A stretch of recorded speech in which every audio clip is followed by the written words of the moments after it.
hindi si Rusi ang magre-release ng motor na to sa Pilipinas. Matapos kong ilabas tong motor na to, marami na nag-iyakan sa comment section. Kesyo imposible daw na ganun kabilis tong motor na to, na ganun kagaan tong motor na to. At pangit daw yung tunog ng tambucho. Pangit ang buga ng tambucho. Pinagdasal ko na lang sila na sana mabili rin nila yung mga pangarap nilang motor sa buhay. Dahil tanggapin man natin o hindi, ganun talaga kagaan tong motor na to na napakadali niyang isingit-singit sa traffic. Imposible. At nagta-top speed nga pala to sa first gear ng 103 km/h base sa napanood kong video sa ibang bansa. At napaka-smooth din sa cornering, napakadali niyang i-maneuver. Meron din pala siyang magandang suspension dahil KYB ang front and rear nito. Finally, nauwi na natin yung Cove 450RR dito sa bahay. And ayun, dami akong nabasang comment dun sa first video na ginawa natin nung kinuha tong motor na to. Dahil nakita nga yung plate number niya na may letter R, na-assume agad nila na magpaparating daw ng motor na to is si Rusi. Pero hindi talaga nila alam. Kasi yung owner ng motor na to, kaibigan po natin, sila Sir Andoy and si Katon Ying. Nung pinahiram nila ng motor na to, kinonfirm nila na hindi si Rusi ang magre-release ng motor na to sa Pilipinas. Hindi po nagre-release si Rusi ng gantong mga motor na medyo mataas na yung specs, track bike eh. So meron pong dalawang variant nito. Ito yung standard version. Then meron kasing nirelease na isa pa, yung racetrack ready. So difference is, yung panel gauge, yun is TFT panel display. Ito naman is LCD pa. Ito ay almost same ng panel gauge kay Invictus of Bristol and Assassin of Bristol. So may idea na kayo kung sino yung possible na mag-carry or mag-distribute ng motor na to locally. And then sa mga nagsabi naman na it will compete the ZX4RR, medyo malapit kasi yung specification, especially sa engine, inline 4 na sa 400 category. Although by horsepower, mas lamang si ZX4R dito kay Cove 450RR. Because this one only has 70.9 horsepower. Kasi yung ZX4RR is 79. Pero sa torque, ibang usapan na yan. Compression ratio, ibang usapan din. Mas torque yung motor na to kasi hindi lang naman yung engine displacement yung basihan pagdating sa torque. So, may nakita ako nag 222.30 with the stock engine of this one. Pag sinearch nyo is Cove 450RR. Ngayon tayo mag-alaga, Stebro, kaya pinapahiram tayo lagi ng motor. Binabike wash natin, pinapakitab natin, full tank lagi. Siyempre, iniingatan natin.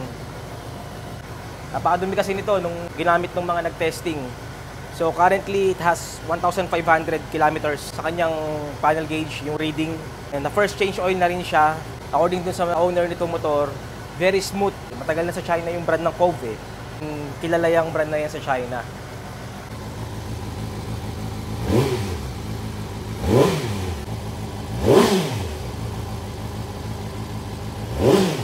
So kung same panel nga siya kay Invictus and kay Assassin of Bristol Motorcycles, possibly na ilabas din to ni Bristol soon.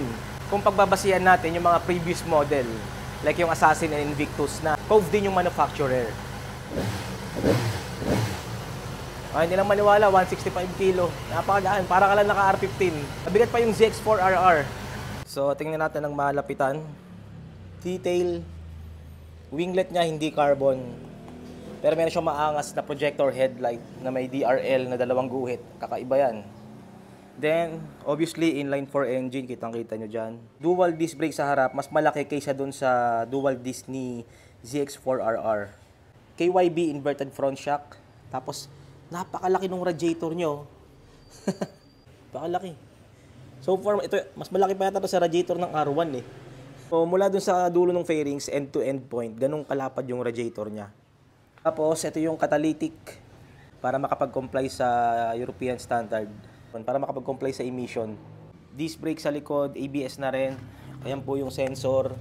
Then, meron siyang adjustable na rear suspension, spring preload. Then, 14 liters fuel tank capacity. Forma, parang Ducati na ewan na ZX6R na latest. One of the reason kung bakit mas malakas yung torque niya kaysa kay ZX4RR is ito. Mas malaki yung plato niya, mas malaki yung sprocket. So hindi ko lang alam yung combination niyan, yung teeth niya papunta rin sa engine sprocket. Pero grabe, sobrang torque ng motor na to. Yung high-end nga pala ng motor na to is meron ding launch control, quick shift, steering damper. Yun yung high-end version. Pero this one, standard version to. Panel gauge, silipin natin. Kagaya ng sabi ko, same nga ito kay Invictus and Assassin of Bristol. So, possible. Si Bristol din mag-release ng motor na to. Traction control, ABS. Meron siyang modes. Sports mode. Meron siyang eco mode. Ayun, dalawa lang. So, ang kanyang signal light nasa side mirror na nakamount. Usually, dito nakalagay ang signal lights eh. At ngayon, malinaw na sa inyo na hindi si Rusi ang magre-release ng motor na to sa Pilipinas. Stay tuned for more videos and updates tungkol sa motor na to. Ride safe!